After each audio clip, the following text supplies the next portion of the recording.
はい、始まりました。今夜も私たちのレイトナイトジャパニーズの時間ですよ。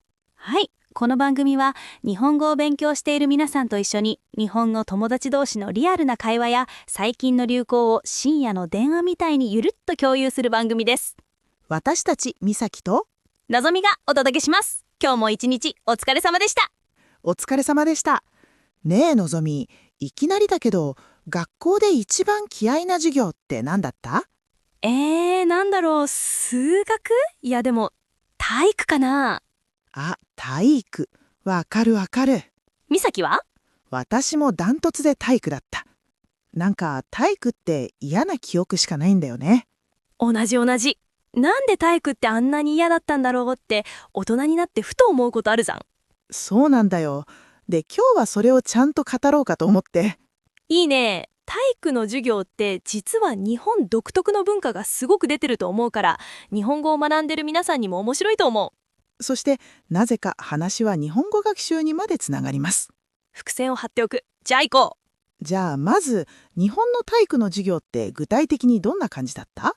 一言で言うと測定だよね。とにかく何でも測る。そう、50メートル走のタイムを測って、ボール投げの距離を測って、体力測定があって。長座体前屈とか反復横跳びとか。あったあった。反復横跳びって大人になってから意味があったこと一回もない気がするんだけど。確かに日常生活でいきなり反復横跳びする場面ないよね。一回もない。でも当時はね、その数字が成績に直結するわけだよ。タイムが遅かったら低い評価、早かったら高い評価。どんなに努力しても運動神経がない人は勝てない仕組みだよね。そうなんだよ。どうやったら速く走れるか、どうやったらうまく投げられるかっていうのを教えてもらった記憶がほぼない。教えてもらえないのに測られる。そうそう。これって、例えば算数で計算方法を何も教えずにいきなりテストするみたいなもので。確かに言われてみれば変だよね。そう。なのに当時はなんか体育が得意かどうかってその人の勝ちみたいな感じになってたよね。運動音痴って言葉もあるくらいだもんね。運動音痴って面白い表現だよね。音痴は音痴から来てて音程が外れることなんだけど、それを運動に使って運動神経がない人という意味になった。絵音痴とか方向音痴とか応用もできるよね。そうそう、〇〇音痴って言うと〇〇が苦手な人っていう意味になる便利な表現。覚えておいて損ないよ。じゃあ私は運動音痴でした。で、測定だけじゃなくて、体育ってみんなの前でさらされる場だよね。そうなんだよ。持久走とか山登りとかみんなでやる系が辛かった。持久走ね。あれ嫌いだった人多いと思う。クラス全員が見てる前で順番にゴールするわけじゃん。最後の方になると、まだ走ってる人がいるってなるやつ。そう、しかも待ってる人たちに見られながら走り続けるってメンタルがやられるよね。あと私、ちょっとフォームが変だったのか、走ってたら笑われたことがあって、それ以来持久走が大嫌いになったの。それはひどいね。でもあるある。体育ってちょっと変なことが起きるとすぐみんなに見られるから。転んだり、球が変な方向に飛んだり。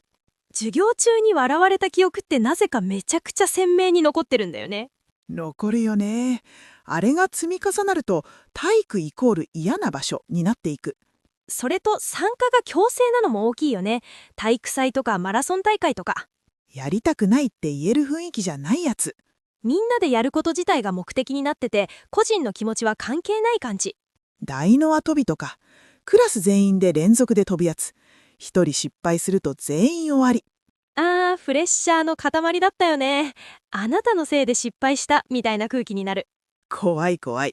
でもあれって振り返ると笑えるよね。なんでそんなことしてたんだろうって。ねえ、でも当時は本気で嫌だったよね。本気で嫌だった。当時の自分に、大丈夫、大人になったら体育なくなるよって教えてあげたかった。それめちゃくちゃわかる。でもさ、社会人になってから急に運動が楽しくなったって人結構いない？いる。私もそれなの。学生の時はあんなに嫌いだったのに、社会人になって自分で初めて見たら、あれ楽しいじゃんってなった。何が変わったんだろうね。一番大きいのは強制じゃなくなったことだと思う。やりたい時にやりたい運動を自分のペースでできる。誰かに見られてタイムを測られるわけでもないしね。そう。遅いとか下手とか評価される場所じゃなくなった。ただ自分が気持ちいいかどうかだけになった時、急に楽しくなった。測定から感覚に変わったんだね。いい言い方。そうそう。それと種類を自分で選べるのも大きいよね。学校の体育って球技、陸上、水泳みたいに全部やらされるじゃん。得意じゃなくてもやらないといけない。社会人になったら走るのは嫌だけど泳ぐのは好きとか、ヨガが合ってるとか、自分に合ったものを選べる。私、大人になってから初めてピラティスやってみたんだけど、こんなに楽しいならもっと早く知りたかったって思った。わかる。学校の体育にはなかった種目って大人になってから出会うこと多いよね。結局、体育が嫌いだったんじゃなくて、あの授業のやり方が嫌いだっただけかもしれない。それすごく大事なポイントだと思う。体育という教科が嫌いなんじゃなくて、日本の体育の授業のシステムが合わなかっただけ。言われてみれば、運動自体は嫌いじゃなかったかも。ただ、測られる運動が嫌いだっただけで。そこ大事だよね。それで思うんだけど、海外に行ったり外国人観光客の方を見てると、日常的に運動してる人がすごく多いじゃない？すごく感じる。公園でランニングしてる人、自転車で移動してる人、週末にハイキングみたいな。なんか楽しそうに体を動かしてるよね。義務じゃなくて生活の一部として。日本人でそういう人ってもちろんいるんだけど、割合としては少ない気がする。何が違うんだろうね。一つは、運動イコールスポーツイコール競争っていうイメージが日本では強いのかもしれない。ちゃんとしたウェアを着て、ちゃんとした場所でやるものみたいな。気軽にできないみたいな空気あるよね。海外だともっとカジュアルだよね。ジーンズで公園をジョギングしてる人とか、仕事帰りにそのままジムみたいな感じとか。老若男女がみんな楽しそうに動いてる。老若男女って表現覚えてほしいな。老は老人、若は若者、男は男性、女は女性。つまりあらゆる年齢性別の人たちっていう意味の四字熟語。いい言葉だよね。老若男女が楽しめるものっていうと、運動に限らず使えそう。そうそう。そういう老若男女が楽しめる運動文化はやっぱり羨ましいなって思う。優劣じゃなくて、それぞれのペースで、それぞれの楽しみ方で。運動ができるできないの話じゃなくて、ただの日常の一部なんだよね。運動している人を見るたびに、私もやらなきゃってちょっと罪悪感を感じてしまう日本人、結構いると思う。わかる。あれ、体育の授業の呪いかもしれない。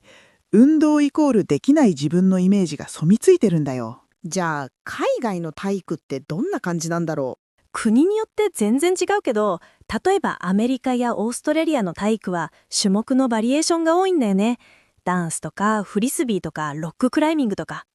フリスビーが体育の授業に？あるんだよ。楽しみながら体を動かすことが目的だから。